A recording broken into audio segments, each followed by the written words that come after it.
Yeah, but you can have experiences that are desired that you would still be against, even if they cause no harm, because you don't have a consistent principle. Like here, I'll give you a great example. Two brothers want to have sex with each other, and they're consenting adults. This is wrong due to what? If there's no power dynamic, I mean, I don't have a claim against incest. Really? Yeah. Oh. Other than it's just icky, but no. It's just yucky? What about necrophilia? So necrophilia, I do think, is obviously what we talked about, like a paraphilic, which I would say in terms of someone's sexual psychology is harmful to them in itself because it has the criteria that you're engaging with someone who's unconscious. You're not engaging with someone at all. Well, right, but an entity that is unconscious, if you will. You're not engaging with an entity at all. You're not engaging with anything, right? From your view? There's no soul, right? Right. So then what are you engaging with a dead body? I mean, obviously, you're having, like, there is still remnants of a person there, even though personhood isn't present. There's no person there. Personhood isn't present, correct. But there's nothing there. It's just nothing, right? I know. Just flesh? I know, but just, again, it's similar to someone if they were unconscious, right? No. Unconscious, you agree that's still a person. Dead, you agree it's not a person. Correct. So then no, it's not the same thing. But I mean in terms of the experience that you have as the assailant. Yeah. Not the experience. What if your experience is that you fucking love this and it's great? I think that's, even if there is pleasure from it, it still is harmful for you. Prove it. What's the harm? Prove it. How do you demonstrate that's harmful if the person tells you it's not harming me? Again, when it, like the psychology, it's kind of similar. Like people always say, like serial killers are really happy, like unaliving and murdering people. But I do think there is harm because kind of the concept of like harm is done to you, harm is done to me. Dude, it's over for you, Brian. There's no I think way. there are psychological profiles of someone's sexual identity that even if they like it, is still harmful to them. It is detrimental. Yeah, but you can't prove that. You just, like, it's just made up, right? So a person says, if a person's telling you I'm not harmed by this and I absolutely adore it, right? You can't demonstrate that they're harmed by it. I mean, there are specific ways I think you can through like, I mean, you can't like test for it, sure, as it's happening because of certain brain chemical reactions not being monitored. But I think, thank you. I think you would agree, like, to someone who is like cutting themselves, even though they're happy about it and they love it, they're still harming themselves. By your definition, actually, I'll just grant it. And by your definition, sure, we can literally see that there's cuts on the arm. Right, so I'm saying that what is going on in the brain, you can't see. So then how do you know it's true, that it's actually harming them? You don't, right? Like, you don't actually know that. I do, because I think we can measure, again, like when we see aspects of suffering, how that changes your brain and how trauma changes your brain. These are physiological occurrences that change your brain, which are harmful and negative. You can't demonstrate that a person who tells you they're happy as can be banging a dead body. I mean, I can't that's see not their possible. brain. Yeah, it's You're not right, but we can see that it. people who suffer or have severe trauma have different brain structures and they're outcomes. not suffering and have no trauma. They love doing this. It's their favorite. Maybe if they're not conscious of it, sure. No, they're conscious of it. They just really like it. Again, I think you can see differences in brain structures when it comes to certain psychological outcomes, even if the conscious is saying this is enjoyable. So are you saying that there's not a single human being on planet Earth who's a man who's had sex with a dead body and continuously does this, who doesn't just do it because they enjoy it? Who does it? Like that's not my claim, though.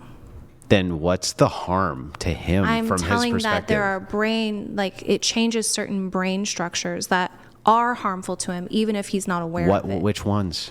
I don't know on that one. Yeah, because it would depend. It would it's depend totally made up. specifically. You can't look at the brain that way and be like, oh, you've 20 dead bodies, and this thing over here is now twisted. That's not how that works. Sure. Like obviously, I can't say like this region of your brain is where you did necrophilia. So really, this the range harm of your brain principle is where you did like incest. But so you're just doing the same thing, right? You're saying I think that it's harmful because I think it's harmful. I can't really demonstrate it. I just think it is anyway. I think like psychology, and sure, I acknowledge like I'm not like a neurologist or like a brain scientist. Yeah, I don't expect you to be. Yes, I do think there is certain things that we can see in the outcomes of like how the brain melds and transforms in response to its environment that we could measure. And that would happen with every single man who engaged in that activity. Yes. Okay, so then would you say that this is the case with women who have many, many sexual partners, that their amount of trauma would increase? Again, I think it would depend on the experience itself. Like, obviously, I think someone who has been raped several times is going to have a different sexual experience. Maybe having however many bodies you want to associate. Let's just say, for the sake of the argument, 10 bodies, but every single one of them raped her. There's going to be a different psychological profile than someone who has engaged in 10 consensual relationships. I see. Do you think that a person who has engaged in multiple relationships is going to have more baggage than a person who hasn't? I think it depends. Just generally, on average. I see. It's hard to give that generalization because I think it depends on the quality of the relationship.